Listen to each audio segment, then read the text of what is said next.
Welcome to the Carl B. Phillips Show, hosted by gospel music industry veteran, recording artist, songwriter, producer, radio announcer, and actor, Carl B. Phillips.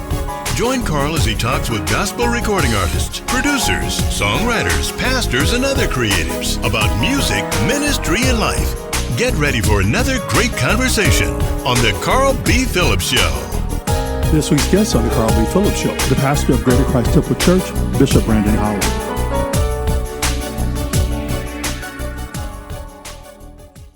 Welcome to the Carl B. Phillips Show. I have a returning guest today. He is a musician, songwriter, producer, husband, father, and the pastor of Greater Christ Temple Church. Please help me welcome my pastor, Bishop Brandon E. Holland. Praise the Lord, Bishop Holland. How are you? Bless you, man. I'm good. Glad to be here. How are you? I'm doing good. So the last time you were here, we were talking about a song, and now you're back as a pastor. So look at God. Look at God. A lot can happen in a little bit of time. A whole lot. So with my podcast, I like to ask some random questions. So your first random question, what's a trend you would wish, let me rephrase it. What's a trend you wish would disappear forever? From church or just in general? Any trend you wish would disappear forever? That's a good question. What gets worn out is bro. Bro is it gets used so often. I mean, with even people you don't even know, but it's just it's overdone a little bit because everybody's not really your bro, but we say it so easily. And so I think, we could come up with something else. So now I know a pastor that uses bro a lot. I know.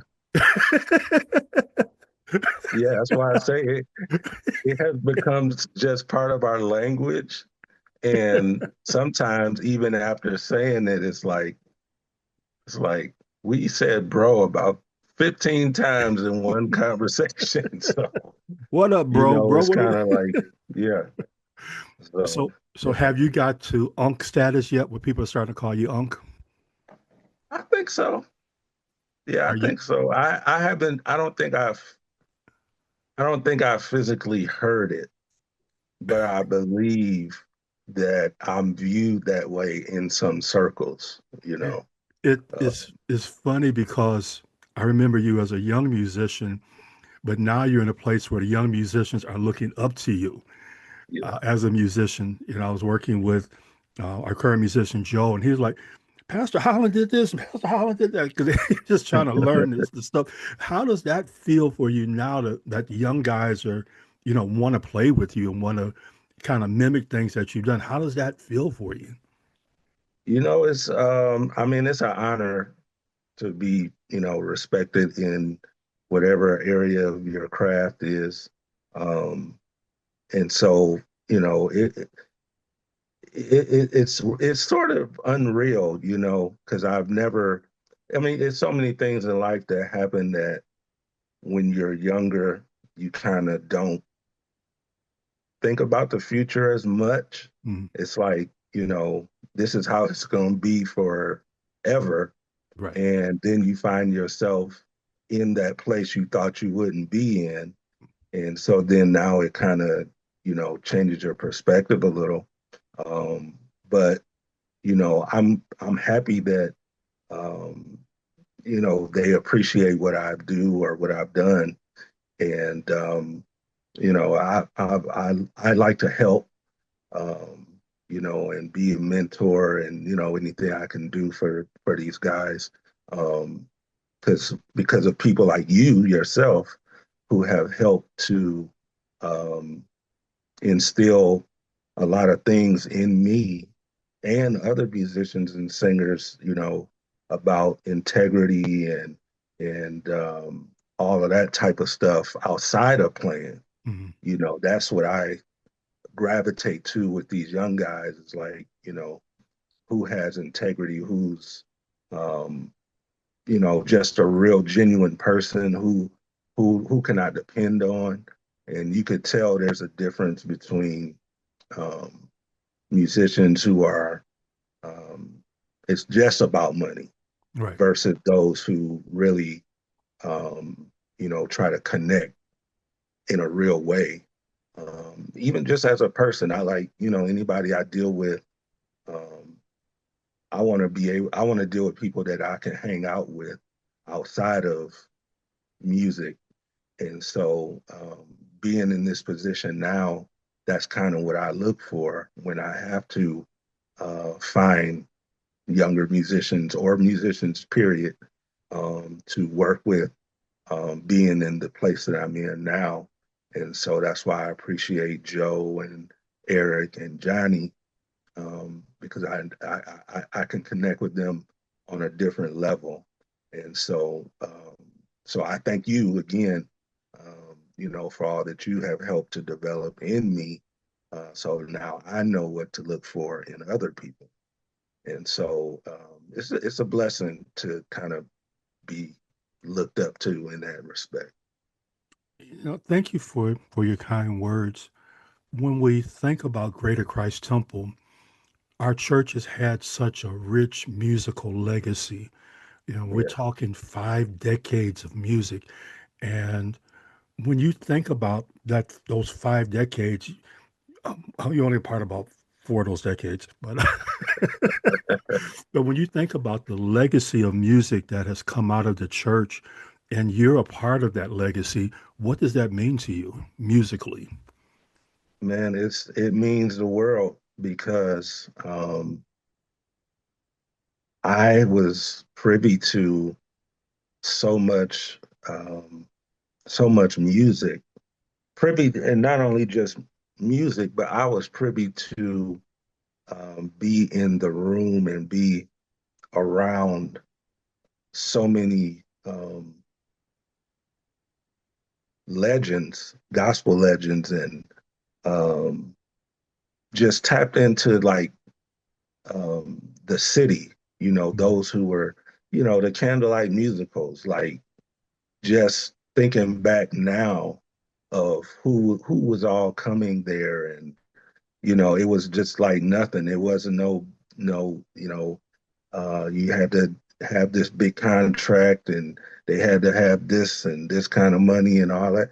It was just no, like we're just coming to sing. I mean, Right. you think Dietrich, the Clark sisters, um, just I mean, the list goes on and on. So I am blessed in that regard to have been around and saw a lot of things, met a lot of people, um, you know.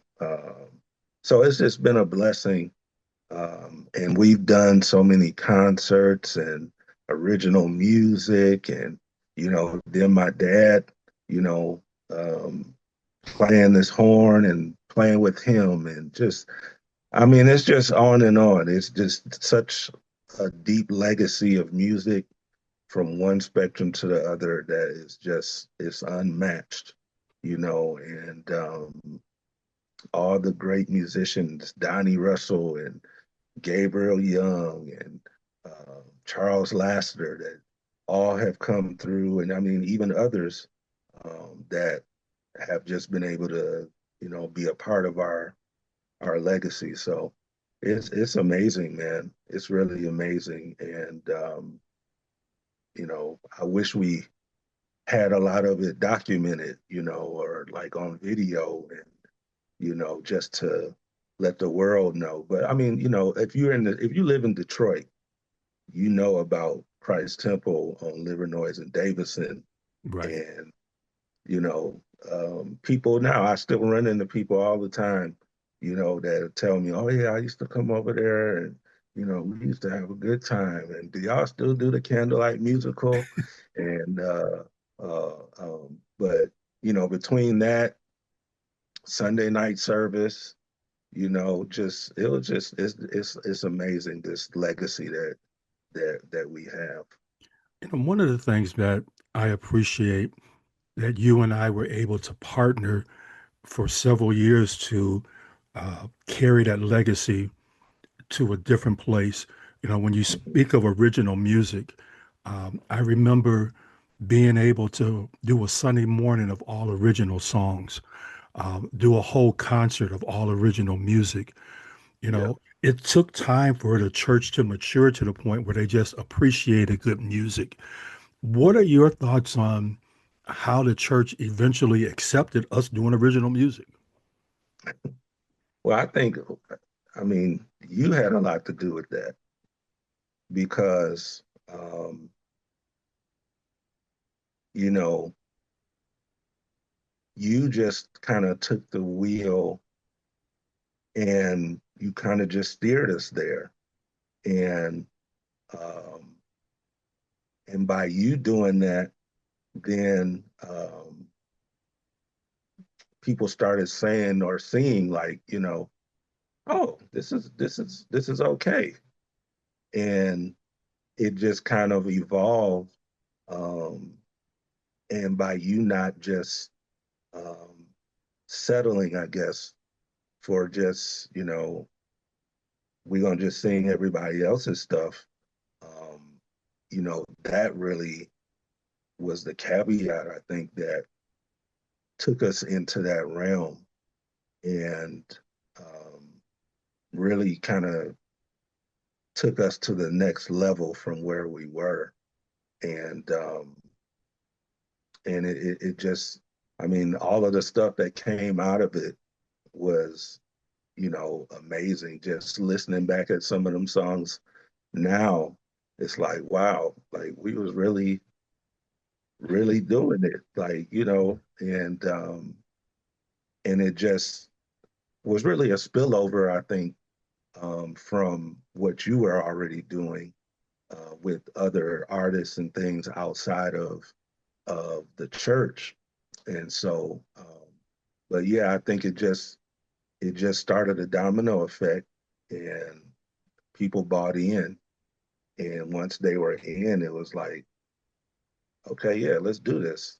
And people outside of the church, um, because everybody wasn't doing that. Everybody wasn't able to do that. Um, but, we were blessed to be able um, to have that door open. And I believe it was successful for sure. Like, I mean, we could have had a whole album, two, three albums, probably of uh, of original songs, and then that opened the door for Duran, and when he brought his song, "I Can't Wait," and I'm trying to think. I think Cynthia Anderson, she had so different ones. I think I mean I had a couple. I think couple of songs, but yeah, it was a fun time, man. And I'm in a place now where I want to start getting back to some of that, you know. One And one of the things that I wanted to do as your minister of music was to always challenge you musically. you And did. I wanted to make sure that you were a well-rounded musician, Yeah. not just playing the latest stuff. And I Mhm. know sometimes I might have frustrated you because, like, oh, I want to do all spirituals this year. But that was I mean, hindsight is always 2020, but I appreciate it even more um, now because it just opened me up to so many different styles of music. Mm. Because everything that we were doing um, or attempting to do wasn't just Hezekiah Walker style or John P. Key style. Like we were in like, classical and, uh, you know, Caribbean and Negro spiritual and just all kind of different styles of music, which, broadened, or probably not only my mind, but the church's mind, the singers, to get them into, they probably didn't know they would be singing some of the things, styles and, that, because, your mind, your mind is very vivid. Your imagination is very vivid. And, some of the combinations of things you'll come to and say, I want to go uh, Parliament, but Beethoven at the same time. So, just and so it was challenging. It was fun to really kind of hone those ideas together, and but yeah, we went some places. Yeah. I remember we were doing a song on Sunday morning, and one of the elders looked up, "That's Sly and the Family Stone."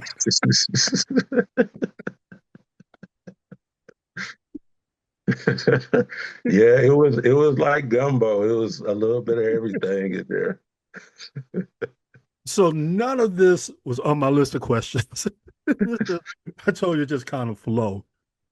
So let me go back to some questions here. Describe Okay.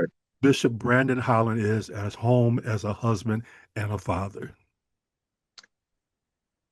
Um, you know, um, I'm more so just want to make sure everybody's good, everybody else, and then, I'll take up the rear more so,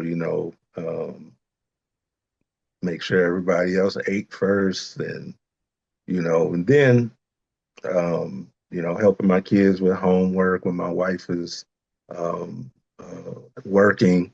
And so, just trying to figure out, um, or have balance, between spending time with my wife and spending time with the kids, and their schedules, the things they have to do. And um, so most times my time is like after everybody's gone to bed. you know, I'm a late night person. I don't get sleepy till 2, 3 o'clock in the morning sometimes. So, so So I how late do you sleep in the morning? I'm back up at 6 taking the kids to school. Most times, if First Lady got to work, but yeah, most times it's back up at 6. Um, and then I'll come home and you know, work on my sermon or work on Bible study or whatever the case, run errands, whatever the case. So I'm just built like that. But, um, I trying to find balance. It's not always perfect, but trying to figure that out. As a new pastor, I think you bring up a good point of finding balance. Because a lot of times in church, we don't balance well. It's Yeah. either all church or nothing. you know, Yeah. I remember one time your mother came to me. She said, "What do saints do on vacation?" Because Yeah. that generation, vacation was conventions. Yeah. So, as a new pastor, in finding balance, what are some of the things you enjoy doing with your family? Well, that's funny you said that about how they used to convention was vacation for a lot of people. I just heard another pastor just say the other day about talking about balance and how um, convocation and convention is not vacation. and don't treat it that way. But you know, my family, we just did an escape room the other day. You know, we like to do stuff like that, or arcade, or go to the movies. We do movies a lot, um, or we'll play the Nintendo Switch. You know, we'll do that together. Um, but we try to, you know, find time to um, just kind of unplug from everything else and spend time together and catch up for you know what's going on at school, what's going on at work. You know, how are you feeling? And, you know, so you know we try to find different things. I mean, and then these are more winter things, but summertime, like you know, we go take a walk, um, or just go to the go-karts. You know, we like to do that too. So, you know, just little things that everybody enjoys. And we try to let everybody have a turn picking and all that kind of deal. So, yeah. So earlier you mentioned dinner time. Mhm. On the nights that First Lady is working late and you're in charge of dinner, are the kids getting a home cooked meal or carry out? Sometimes they will. Sometimes they will. I've never known you Sometimes to they will. cook. Yeah, I'm not the one that when I do cook, I don't take pictures and put it on Instagram and Facebook, like, hey, look what I did. Uh, no, but I do cook, but I just sometimes it's difficult because of schedules. Because Cassidy has to she has dance like 3 days a week. So and then Brandon has chess also after school. Um, and so sometimes we're picking up from school and we just got to go straight to dance. So sometimes we have to pick up food on the way or whatever. Um, then it just depends on, again, um, First Lady, she'll try to, you know, she'll cook, but it also depends on her schedule. But I do cook, just maybe not as often as she does. Okay, But so I do cook. I have to ask, what is your favorite meal to cook? Because I've never known you to say, I came home and I cooked a pot of spaghetti. I came home and I cooked a steak and potatoes. I What no, would what what do you cook? yeah, I never brought nothing to church. I never none of that. Um, no, but I do a decent spaghetti. Um, I've done pork chops, um, just some other stuff like I think it's called Marry Me Chicken. Okay. Like I have what's funny is I have because I my repertoire is very small and I try to find the more easy, simple things. So I have a whole like I have a YouTube playlist of like I've called it dad meals. I call it dad meals that are like real easy, simple stuff.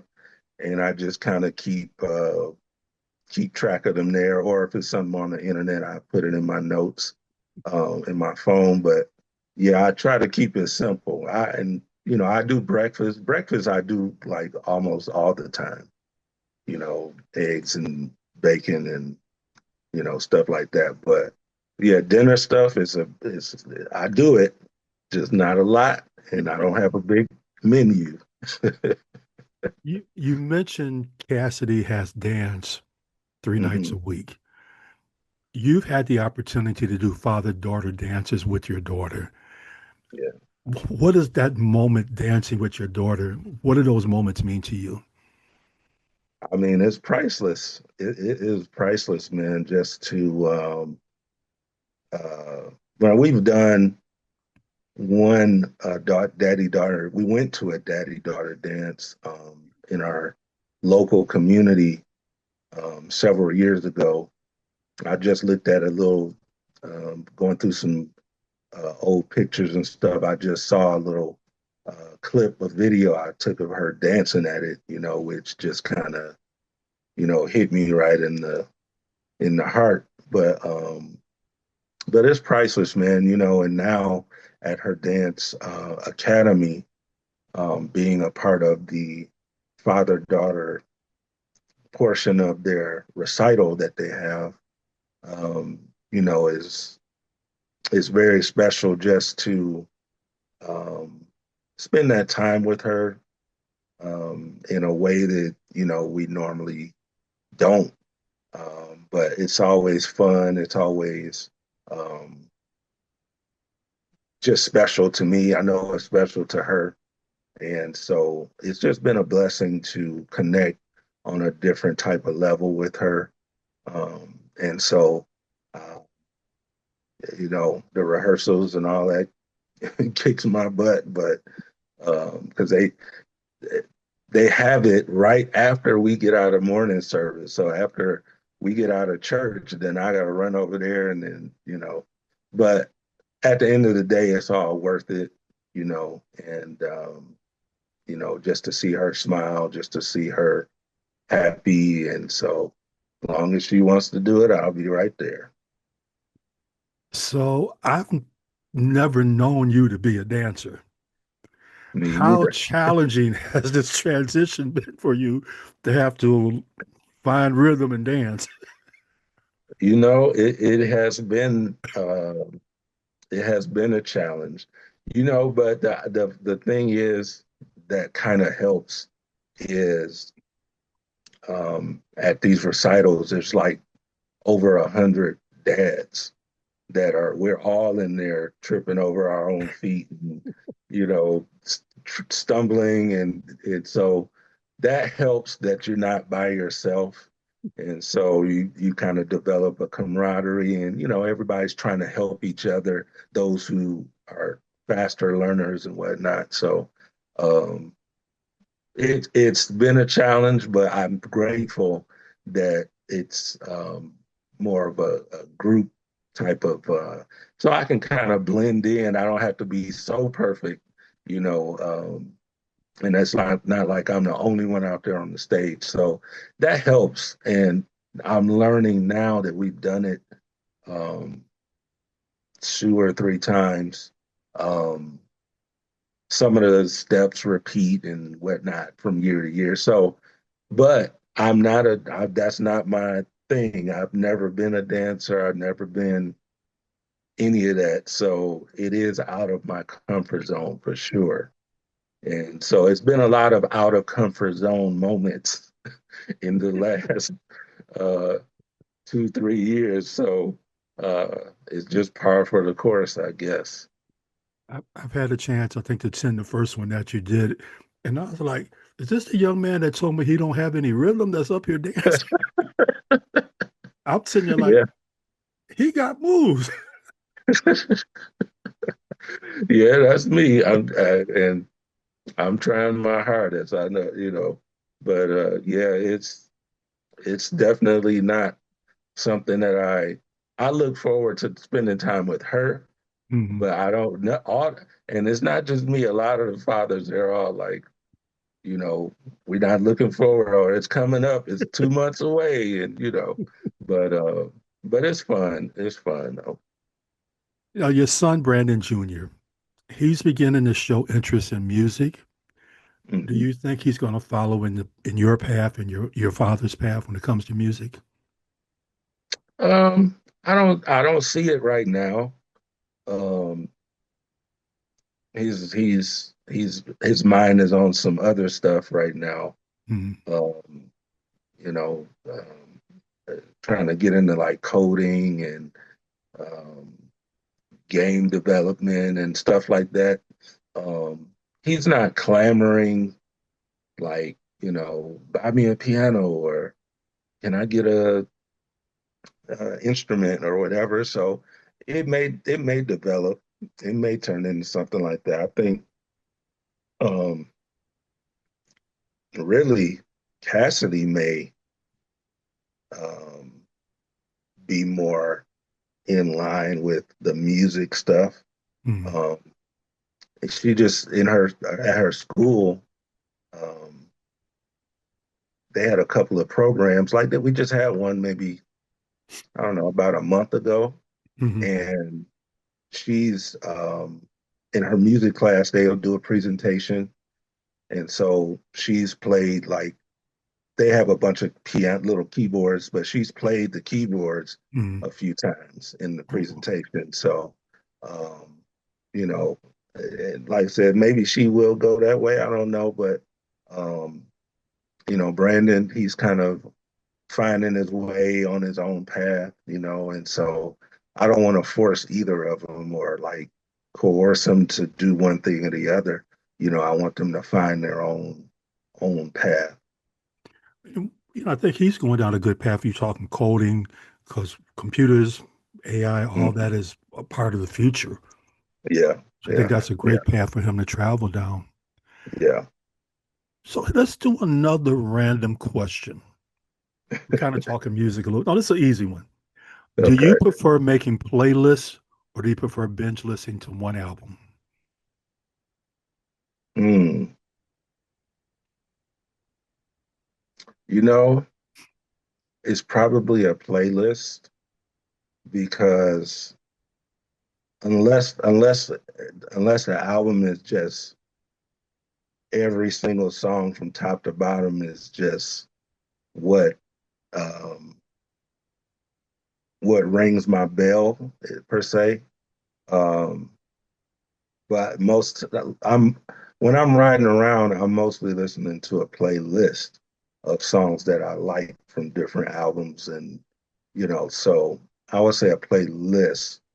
There are some albums maybe that I can go top to bottom, um, but it's kind of rare, I think, that I can just yeah, it's very rare, but I would say playlist. That's Okay, so name a couple of songs on your favorite playlist. matter of fact, let me look at it while I'm sitting here. So I just put on it's always been one of my favorite songs, but um uh God Wants a Yes, James Hall. Okay, so let me just say this. When you taught that to the choir, it was not one of my favorite songs because it took us a year to learn it. Yeah, yeah. Like, will we ever finish learning this song? I eventually fell in love with it, but it's it's like, will we ever finish learning this? It's probably because I'm not the fastest teacher. So and so I probably stretched it out longer than it needed to be. But but yeah, that's one. Um uh The Blood by James Hall. Um I mean I got so many songs on here. I'm discovering a lot of new songs that I just added on here too. Um I don't know if you ever heard of Jude Cherry. No. It's kind of that Afro beat, Okay. but he's got a Now, song. when you start talking Afrobeat, I'm gonna have to. Well, I've used Suno to write an Afrobeat song, so I'm gonna have to come teach Yeah, some Afrobeat.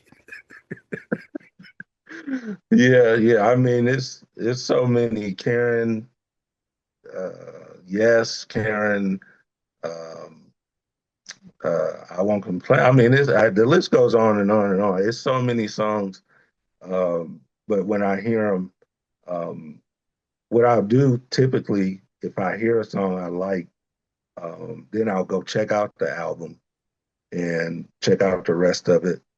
But it's rare that I'll be like, oh, okay, every single song is like amazing. You know what I mean? So, I think the industry has changed mhm, because back in the day, when you popped the CD and you were stuck, you listened to the mhm, whole CD. But now, you skipping through stuff. if for me, if I listen to an album one time through, that's about it. I'm not gonna go back and listen to the whole thing again. You know, I Yeah, need. if it's for me, I'm the same way. Unless it's something that just really sticks out to me like that. Yeah. Um, yeah, so I'm the same way, man. Have you heard anything recently that you just said, you know what? Let me sit down and learn how to play this. Um, recently, you know, I haven't connected it with let me sit down and learn it to learn how to play it. I haven't listened to music like for that reason in a minute. Well, I take that back. Um, I have, I still play at another church before our service, so I have to learn music in that capacity. You know, whatever they're gonna do, whatever their choir is gonna do, and then when they send me the music, I have to learn that music. But I really don't, or haven't in a while, listened to something and said, let me sit down and learn how to play it. Mm. Um, one reason a lot of the new music is so simple. If you're talking like, you know, more the praise and worship CCM-ish kind of stuff, like I could listen to it and call out the changes in my head because it's so simple and, you know, versus like, you know, the John P. Key or um, you know, the other young, some of these younger choirs that are more complicated. But yeah, I haven't really had the urge to like say, let me sit down and figure that out. I just like it for what it is. Um, yeah. When we look at the past few years of your life, you've experienced some very major changes. Both Yes. of your parents passing, becoming pastor of Greater Christ Temple, being named bishop elect in the PAB, Pentecostal Assembly of Believers. Did you ever expect to find yourself in this place in life? No, not I can honestly say no. I think as a member, well, as Bishop Carl Holland being my dad, but also being a member of Greater Christ Temple, I think when I say this, I speak for probably everybody or a good portion. Um, I never saw my dad not being the pastor or Mm. not even being alive. You know, um, I think we all felt, you know, as if he was some sort of um, I don't want to say Superman, but you know, you just the reality of your pastor transitioning or even getting to a place where he can't serve, you kind of don't, especially from me being so young and he being um, well capable of, you know, doing his job. Um, you know, I have over 30 years of me just seeing him in his position, just doing what he does, what I've always known him to do. Right. Um, and be fine. And so when you see something in that much consistency for so long, it's hard to see anything else. Mm. Or it's like, you know, the Lord is going to come back, you know, or, you know, before anything in that kind of capacity happens. So Right. I couldn't really wrap my mind around it um, until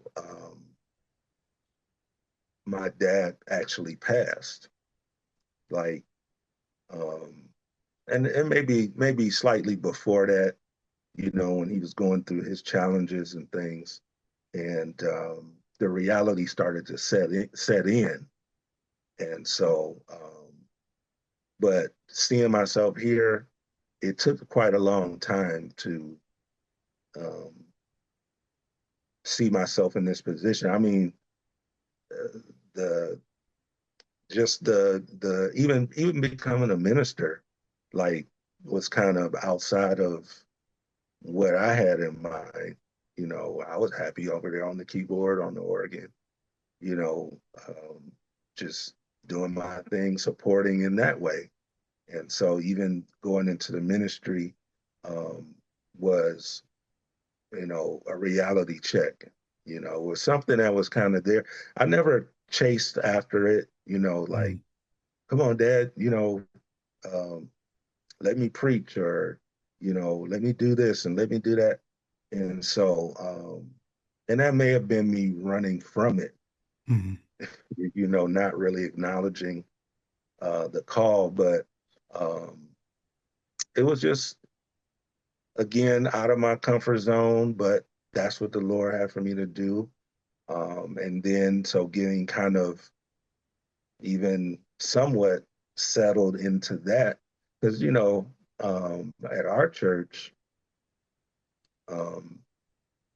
you know, Bishop preached all the time. And so the ministers didn't really get a whole lot of airtime. So, so that was interesting, really, for me, not even really being able to get a groove going in per se. So, but again, not seeing that, you know, and it is what it is. We're just in here now, and then down the road, you know, things start changing, health and all of that, and transition happened, and, you know, I'm still blown away. I wasn't looking for the bishop part of it, you know, but that, you know, had to come along with it being the home church and whatnot. And I'm never caught up on titles, but I am just still blown away anytime somebody calls me bishop, or even pastor. Like, is still like, are they talking about me? You know, because sometimes it just doesn't seem real. But I believe God, now looking back, I believe God was training me indirectly, you know, to be here now, being privy to a lot of the behind the scenes and things that are going on at the church, and you know, talking to my mom, talking to my dad, and, you know, now I look back and I'm like, oh, okay, now all of this makes sense, you know. But I never really would. 10 years ago, I wouldn't have, you asked me the same question, I'll be like, no, I'm gonna be over there on the organ, I'm gonna be over there on the keyboard, you know. So yeah, but we're here now. The Carl B. Phillips Show is produced by Carl B. Phillips for Prove Me Productions. For more information about Carl B. Phillips, visit carlbphillips.com. Subscribe to The Carl B. Phillips Show on YouTube or your favorite podcast outlet.